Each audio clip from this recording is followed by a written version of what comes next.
दोस्तों, आज की इस वीडियो में हम बात करेंगे कि किस तरीके से हम अपने डेटा में मैक्सिमम डेट को फाइंड आउट कर सकते हैं। तो ज्यादा डिटेल हम जानने के लिए सीधे चलेंगे अपने कोड के अंदर और वहां पे सारी चीजों को समझेंगे। लेकिन उससे पहले हम आपको अपना इंट्रोडक्शन देते हैं। दोस्तों, मेरा नाम है अमित और मैं आप सभी का स्वागत करता हूँ आपके अपने चैनल टेक ज्ञान अमित में। दोस्तों, वीडियो अच्छी लगेगी तो प्लीज वीडियो को लाइक कर लीजिएगा, चैनल को सब्सक्राइब कर लीजिएगा, बेल आइकन जरूर दबाइएगा। साथ साथ दोस्तों, यदि वीडियो मेरे फेसबुक पेज पे देख रहे हो तो उसे भी लाइक कीजिएगा। तो दोस्तों, विदाउट टाइम वेस्ट किए हुए वीडियो को करता हूँ मैं स्टार्ट। तो चलिए दोस्तों, इसका प्रैक्टिकल देखते हैं। तो इसके लिए चलते हैं अपने गूगल सीट में और यहाँ पर देखिए हमें एक्चुअली में आउटपुट क्या चाहिए कि जैसे सबसे पहले तो यहाँ पे हमारे पास स्टेटस है और स्टेटस में जहां भी कंप्लीटेड है तो कंप्लीटेड में अगर हमारा जो डन डेट में यदि डेट है तो हमें इसकी जो वैल्यू है वो हमें इस जो एफ वाला कॉलम है यहाँ पे हमें दिखाना है। और यदि इसमें वैल्यू नहीं है, मतलब हमने अगर कोई और भी डेट लेके रखा हुआ है, फर्स्ट डेट, सेकंड डेट या थर्ड डेट, तो इन तीनों में से जो भी मैक्सिमम होगा वो वाली डेट हमें यहाँ पे लाना है।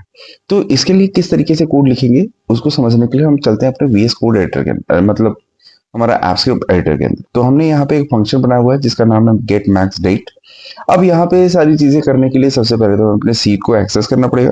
तो यहाँ पे हमारा जो सीट है उसका नाम है, उसको हम पहले एक्सेस कर लेते हैं। Dot gate active spreadsheet, dot gate seat by name, ठीक, सीट बाय नेम, ठीक है। और यहाँ पे जो भी आपका सीट का नेम होगा वो आपको दे देना। जैसे हमारे केस में सीट 1 है तो मैं इसको एज इट इज यहीं से कॉपी कर लेता हूँ और यहाँ पे ले चल के ऐड कर देता हूँ सीट 1। अब इसके बाद हमें अपने डेटा को भी फाइंड आउट करना है। तो हमने यहाँ पे डेटा लिखा और हमारा जो सीट है उसी सीट से हमें डेटा को उठाना है। तो गेट डेटा रेंज नाम का एक मेथड आता है जो पूरे डेटा को आपका जो उठा लेगा गेट डेटा रेंज से, और डॉट गेट वैल्यूज करने से हमें वो सारी वैल्यूज मिल जाएंगी, ठीक है। अब मैं इसको एक बार लॉगर करके आपको दिखा देता हूँ। लॉगर डॉट लॉग और यहाँ पर हमने लिख दिया डेटा। अब मैं इसको एक बार सेव करके रन कर लेता हूँ जिससे आपको जो दिखेगा कि किस तरीके से डेटा हमारे पास यहाँ पे आ रहा है। तो ये हमारा सारा का सारा डेटा यहाँ पे मिल चुका है। अब इसके बाद हम आगे चलते हैं। तो हमें जैसे क्या है कि हमें एक एक करके सारे रो को चेक करना है। तो उसके लिए हमें पता है कि हम यहाँ पे लूप का इस्तेमाल कर सकते हैं। तो लूप से जो है सारी डेटा को हम एक्सेस कर सकते हैं। तो इसके लिए हम किस पे लूप चलाएंगे, डेटा वाले वेरिएबल के अंदर, क्योंकि हम चलाएंगे फॉर ईच लूप। तो हम यहाँ पे लिखेंगे फॉर ईच। फॉर ईच के अंदर हम जो है एक पैरामीटर पास कर देते हैं रो, और यहाँ पे हम जो है फैट एरो फंक्शन का इस्तेमाल करेंगे। और फैट एरो फंक्शन में इस तरीके से हमने यहाँ पे डाल दिया। अब ये रो क्या करता है कि डेटा के हर एक वैल्यू के लिए इटरेट होगा। तो यहाँ पे क्या होगा कि रो को अगर हम एक्सेस करेंगे तो हमें हर एक रो की जो होता है वैल्यू देखने को मिल जाएगी। सेव करके रन करता हूँ तो देखिए यहाँ पे रो से हमें क्या होगा कि सारी जो वैल्यू होगी वो वन डायमेंशनल एरे के रूप में यहाँ पे हमें देखने को मिलेगा, ठीक है।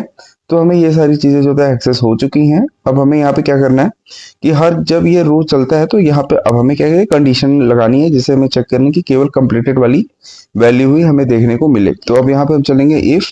अब यहाँ पे एक चीज और मैं बताऊं कि आप यहाँ पे अब जैसे अगर मान लीजिए मुझे कोई वैल्यू को अगर एक्सेस करना है, मुझे फर्स्ट कॉलम या सेकंड कॉलम थर्ड कॉलम को एक्सेस करना है, तो सबसे पहले एक मैं वेरिएबल बनाऊंगा और स्टेटस लिखूंगा, और रो अगर मैं 0 करता हूँ तो इसे क्या हो जाएगा, मुझे स्टेटस वाला जो कॉलम है वो हमें देखने को मिल जाए।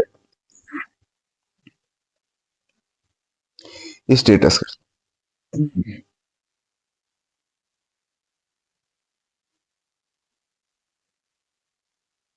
देख रहे हैं यहाँ पे स्टेटस वाला जो कॉलम की सारी वैल्यू को हम एक्सेस कर पा रहे हैं। ये किस वजह से कर पा रहे हैं, हम इंडेक्सिंग की मदद से ये सारी चीजें कर रहे हैं। लेकिन इसका जो है एडवांस वर्जन भी है जो कि एडवांस जावास्क्रिप्ट में ये पहले आ चुका था, जिसका नाम है स्प्रेड ऑपरेटर, आयरेट स्ट्रक्चरिंग। आयरेट स्ट्रक्चरिंग का यूज करके भी आप ये सारी चीजें कर सकते हैं। तो इससे कोड आपका बहुत छोटा हो जाएगा और इसे रीडेबिलिटी भी अच्छी बन जाएगी। तो वो कैसे करते हैं, इसके लिए आपको एक स्क्वायर ब्रैकेट बनाना है और यहाँ पर अपने जो भी वेरिएबल्स हैं वो सारे वेरिएबल्स का आप नाम दे सकते हो। जैसे यहाँ पे मैंने दे दिया, जो हमारा फर्स्ट वाला कॉलम है वो हमारा स्टेटस का कॉलम है। देन हमारे पास दूसरा जो कॉलम है वो है हमारा डन डेट का कॉलम। देन इसी तरीके से हमारे पास फर्स्ट डेट है, उसके बाद कॉमा लगा करके आपको यहाँ पे सेकेंड डेट लिख देना है, और उसके बाद यहाँ पे आपको लिख देना थर्ड डेट, ठीक है। अब ये थर्ड डेट, ये सारा जो डेट है वो किसके अंदर आ रहा है, ये हमारे रो वाला जो वेरिएबल है इसके अंदर आ रहा है। तो यहाँ पे हमने रो डाल दिया। जैसे मैंने ये लिखा, तो इससे क्या हो जाएगा कि रो के अंदर की जो पहली वैल्यू होगी वो स्टेटस वाले को जो है प्रेजेंट करेगी, रो के अंदर जो दूसरी वाली वैल्यू है वो डन डेट को जो है प्रेजेंट करेगी, इसी तरीके से सो ऑन। अगर मैं आपको अभी भी जो है लॉगर में जा करके अगर मैं स्टेटस को प्रिंट करूंगा, तो जो आंसर अभी आपने इंडेक्सिंग के थ्रू फाइंड आउट किया हुआ था, वो वही वैल्यू आपको यहाँ पर भी देखने को मिलेगा। देख रहे हैं, वो ही सारी वैल्यू हमें अभी भी देखने को मिल रहा है। तो ये कैसे हो रहा है, ये जो तरीका है इसको बोलते हैं एरे डिस्ट्रक्चरिंग। तो इससे क्या होगा कि आपका कोड भी छोटा हो गया और आपको जो होता है आपका जो आउटपुट आ रहा था वो बिल्कुल सेम ही। तो अब यहाँ पर हमने इस तरीके से बना लिया है। अब इसके बाद जो था हम यहाँ पे कंडीशन को लगाएंगे। अब यहाँ कंडीशन क्या होने वाली है, जो हमारा स्टेटस है, स्टेटस, और स्टेटस यदि वो इक्वल टू कंप्लीटेड है, ठीक है, और यहाँ पे स्पेलिंग आपको ठीक रखना है। और ये चूंकि इफ जो होता है केस सेंसिटिव होता है, तो आपके डेटा में जिस तरीके से कंप्लीटेड लिखा होगा उसी तरीके से आपको यहाँ भी कंडीशन पास करनी पड़ेगी। तो हमने यहाँ पे लिख दिया कंप्लीटेड, और कंप्लीटेड के बाद अब हमें यहाँ पे क्या चेक करना है, यदि ये कंप्लीटेड है तो हम यहाँ पे सबसे पहले तो एक वेरिएबल बना लेते हैं कि अभी मैं इसका जो था यूज आपको बता दूंगा कि ये हम क्यों यूज करने वाले हैं। Let final date is equal to, यहाँ पे हम नल पास कर देते हैं अभी फिलहाल के लिए। तो हमने यहाँ पे if status is equal to completed लिख दिया है। तो कंप्लीटेड में क्या करना है कि देखिए यहाँ पे चलिए और समझ लीजिए कि सबसे पहले तो ये हमें चेक करवानी कि इसमें से जो भी मैक्सिमम डेट है वो फाइंड आउट करना है। इसमें ये देखिए, इसमें पहली बात तो 3 डेट है, इसमें क्या है 2 डेट है, और यहाँ पर तीसरे वाले में ब्लैंक है। तो हमें सबसे पहले तो ये कर लेना है कि यदि वो कंप्लीटेड है, माने अगर उसका स्टेटस कंप्लीटेड है, तो उसमें से केवल हमें वही वाले कॉलम्स को उठाना है जिसके अंदर एक्चुअल में वैल्यू है।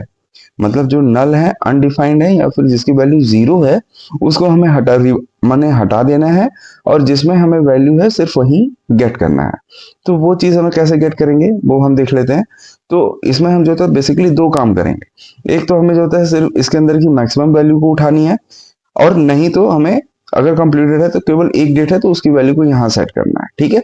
तो इसके लिए सबसे पहले तो हमें, अगर स्टेटस इक्वल टू कंप्लीटेड है, तो सबसे पहले तो हमें वो सारी जो जिसमें तीनों डेट है उसके अंदर, अगर मान लीजिए किसी में 3, किसी में 2 या किसी में 1 है, तो जो भी नल वैल्यूज है इसको इग्नोर करना है।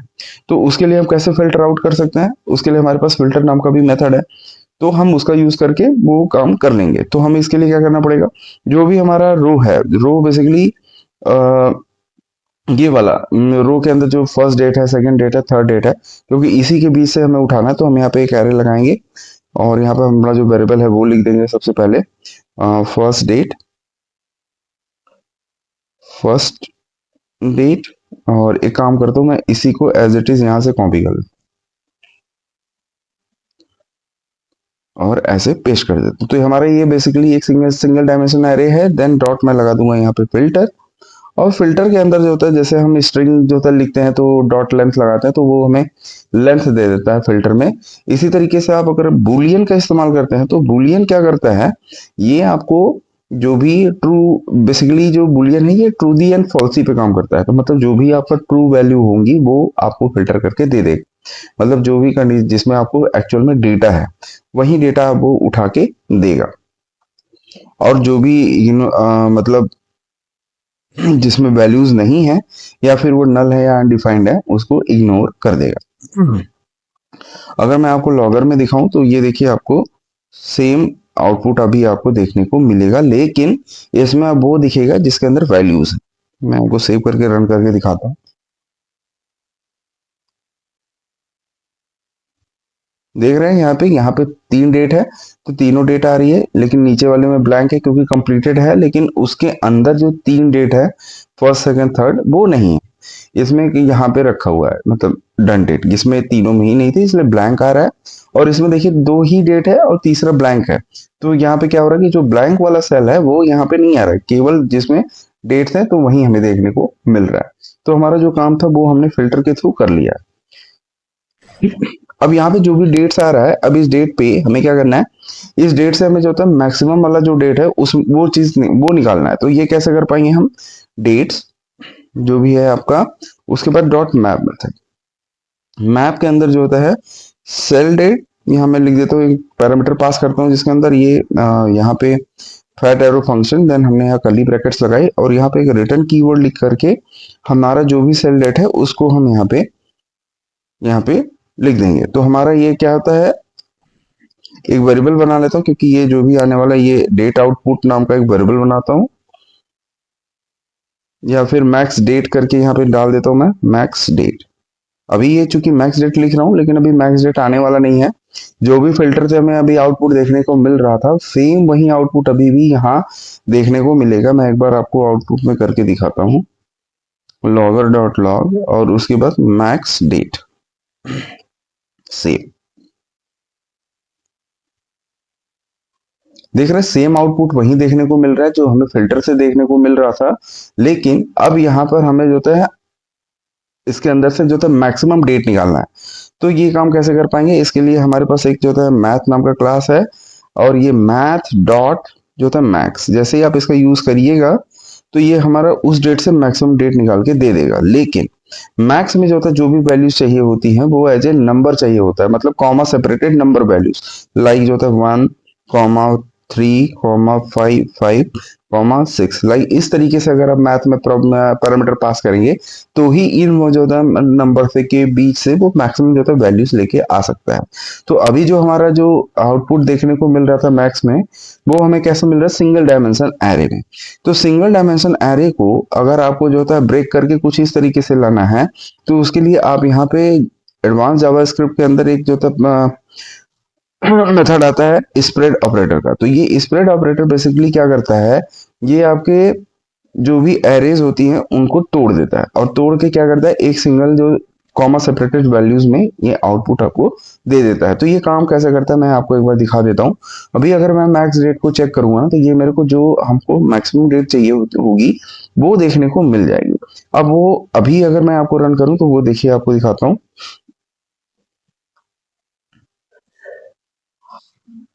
देख रहे हैं यहाँ पर एक डेट, यहाँ पे कुछ इस तरीके का नंबर है, देन यहाँ पे माइनस इन्फिनिटी आ रही है, और यहाँ पर भी कुछ आ रहा है। तो ये अभी रीडेबल नहीं है, लेकिन ये हमें मिल चुका है, और यहाँ पे इन्फिनिटी आ रही है, इसको भी हम यहाँ से हटा देते हैं। तो इसके लिए यहाँ पे आपको थोड़ा सा लगाना पड़ेगा लॉजिक इफ, अब जो भी मैक्स डेट के अंदर जो उसका लेंथ है, डॉट लेंथ, या लेंथ भी नहीं निकालने की जरूरत है, हम सिंपली यहाँ पे लिख सकते हैं ग्रेटर देन अगर 0 है जिसकी वैल्यू, तो वो वाली डेट हमें बेसिकली देखने को चाहिए। तो यहाँ पे लॉगर डॉट लॉग के अंदर हम मैक्स डेट अगर यहाँ पे डालता है तो देखिए आपको क्या दिखेगा। तो जो इन्फिनिटी आपको देखने को मिल रही थी वो यहाँ से रिमूव हो जाएगी, क्योंकि वहां पे जो था नल वैल्यूज था और केवल हमें डेट वाली जो वैल्यूज है वो देखने को मिल रहा है, लेकिन ये रीडेबल नहीं है, इसको हम रीडेबल बना लेंगे। तो अभी इससे पहले हम एक चीज समझ लेते हैं कि ये स्प्रेड ऑपरेटर बेसिकली काम क्या करता है। तो यहाँ पे चलते हैं और एक फंक्शन बनाते हैं और आपको दिखाते हैं कि ये स्प्रेड ऑपरेटर किस तरीके से काम करेगा। फंक्शन, और यहाँ पे लिख देते हैं स्प्रेड, और स्प्रेड के बाद यहाँ पर हम एक वेरिएबल बनाते हैं let number is equal to, जैसे मैंने आपको दिखाया था, एक स्क्वायर ब्रैकेट के अंदर अगर आपने सिंगल डायमेंशन एरे बनाया हुआ है और उसको अगर आपको कॉमा सेपरेटेड वैल्यूज, क्योंकि अभी ये सिंगल डायमेंशन एरे में है, इसको आपको कॉमा सेपरेटेड वैल्यूज में कन्वर्ट करना है, तो आप यहाँ पे स्प्रेड ऑपरेटर का इस्तेमाल कर सकते हैं। तो इसके अंदर हम क्या, इसको हमें देखने के लिए क्या करना है, 3 डॉट्स लगा देने हैं। तो यहाँ पे कुछ नहीं करना है, जो भी आपका वेरिएबल है नंबर, उससे पहले आपको 3 डॉट्स लगा देना है, और ये नंबर लिख देने से आपका जो लॉगर है, लॉगर में की जगह हम कंसोल को प्रिंट कर लेते हैं और सेव करते हैं। और आपको स्प्रेड का जो फंक्शन है पहले इसको कॉल करता हूं मैं, और ये देखिए आपका जो यहाँ पे ये स्क्वायर ब्रैकेट आ रहा था वो अभी हट चुका है, और ये सिंगल जो होता है सिर्फ न्यूमेरिक वैल्यूज हमें देखने को मिल रहा है। तो बेसिकली स्प्रेड ऑपरेटर का यही काम होता है कि ये एरे को जो होता है यहाँ पे हटा करके आपको वो नॉर्मल वैल्यूज दे देता है। तो ये कुछ इसी तरीके से काम कर रहा है। यहाँ पे हमने स्प्रेड को लगा दिया, तो हमारा जो सिंगल जो एरे है वो वहां से हट चुका है, और वो नॉर्मल जो नंबर हमें चाहिए होता है जिस तरीके से मैक्स को, वो मिल गया है। तो इसलिए वो हमें जो है मैक्सिमम वैल्यूज देखने को वहां पे मिल रहा है।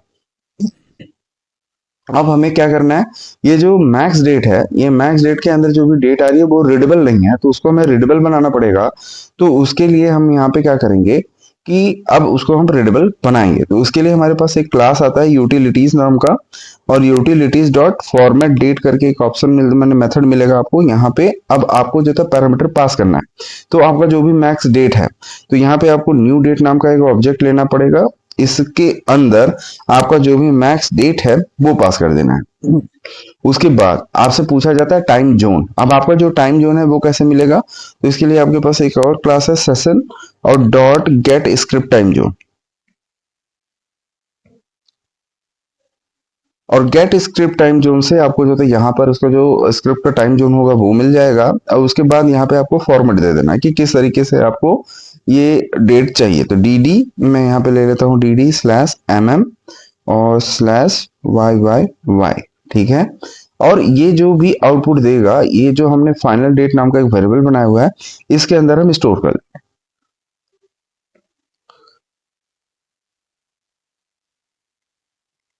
ठीक है। तो यहाँ पर हमने फाइनल डेट नाम का जो वेरिएबल है इसके अंदर हमने इसको स्टोर कर लिया।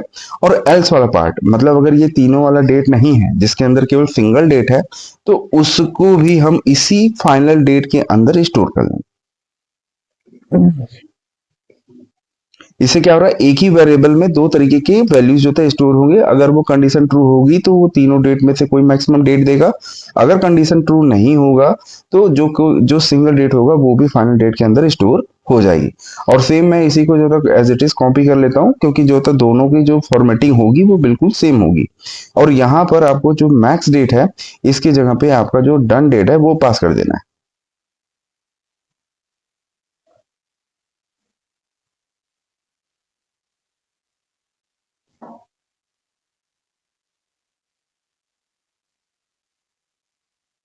तो एक चीज आपको यहाँ पे थोड़ा सा नोटिस करने को होगा कि यहाँ पर जो भी आपने फाइनल डेट यहाँ पे बनाया हुआ है, ये final date is equal to आपको नल में सेमी कॉलन जो हमने लगाया यहाँ पे फाइनल डेट। और ये रहा फाइनल डेट, यहाँ भी है फाइनल डेट। और फाइनल डेट के अंदर हमने ये सारी चीजें डाली हुई हैं। तो हम यहाँ पे क्या काम करने वाले हैं कि जो हमारा ये फाइनल डेट है, इसको हम यहाँ अंदर रख देते हैं, क्योंकि ये बाद में इशू करेगा यहाँ पे flat final date, final date. और ये चूंकि यहाँ पे ये देख रहे हो ये हाईलाइट नहीं हो रहा है, इट मीन्स जो है ये यहाँ पर एक्सेप्टेबल नहीं है। और ये यहाँ अभी भी एक्सेप्टेबल नहीं है। क्यों नहीं है ये देख लेते हैं। Let final date is equal to नल।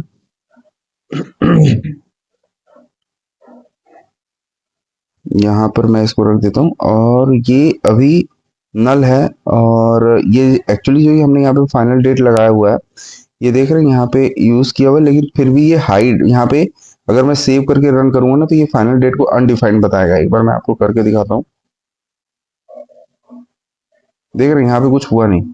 और मैं अगर यहाँ पे जाऊं तो देख रहे हैं यहाँ भी, खैर अभी तो हमने सीट के अंदर इसको अपेंड भी नहीं किया है। तो फाइनल डेट अभी चूंकि हाईलाइट नहीं हो रहा है यहाँ पे, तो कोई नहीं। एक बार हम चलते हैं। सबसे पहले तो फाइनल डेट नाम का जो वेरिएबल हमने बनाया है, इसको हम अपने सीट के अंदर एड ऑन करते हैं। तो हमारा जो सीट है, seat dot gate range, range के अंदर हमारा जो आई है, चूंकि आई हमने अभी बनाया भी नहीं होगा क्योंकि यहाँ पे रो नाम का ही सिर्फ पैरामीटर पास किया हुआ है।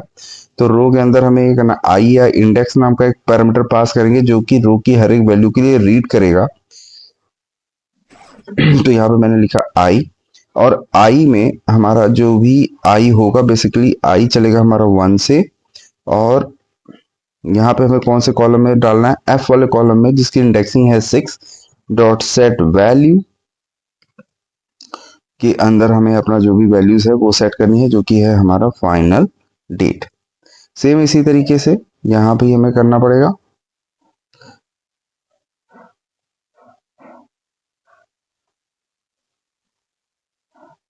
और यहाँ पर हमारा जो भी फाइनल डेट होगा वो आएगा, ठीक है। फाइनल, क्योंकि हमने सेम वेरिएबल बनाया हुआ है और ये सेम वेरिएबल। और अभी देखिए फाइनल डेट जो होता है दोनों साइड से हाईलाइट हो गया है, मतलब तो हमारा जो काम है वो ओके हो चुका है। तो एक बार स्क्रिप्ट को रन करते हैं और चेक करते हैं कि यहाँ पे क्या क्या डेट आ रहा है।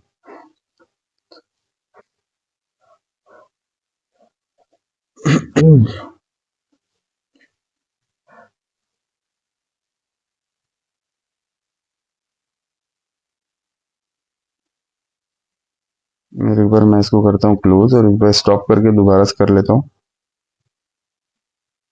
और ये स्क्रिप्ट कंप्लीट हो चुकी है और डेट देखिए यहाँ पे आ चुका है।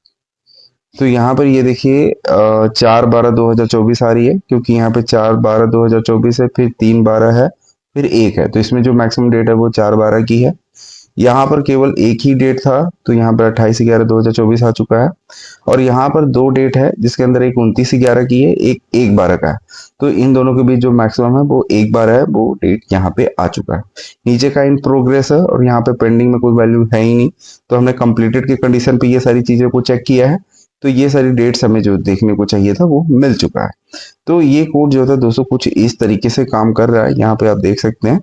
तो ये है उसका पूरा का पूरा कोड। आई होप आपको ये समझ में आया होगा कि क्या होता है स्प्रेड ऑपरेटर, क्या होता है फिल्टर के अंदर बूलियन कंडीशन। तो ये सारी चीजें अगर दोस्तों आपको अच्छी लगी तो प्लीज मेरे चैनल को लाइक और सब्सक्राइब कर लीजिए। मिलते हैं अगली वीडियो में, तब तक के लिए नमस्कार।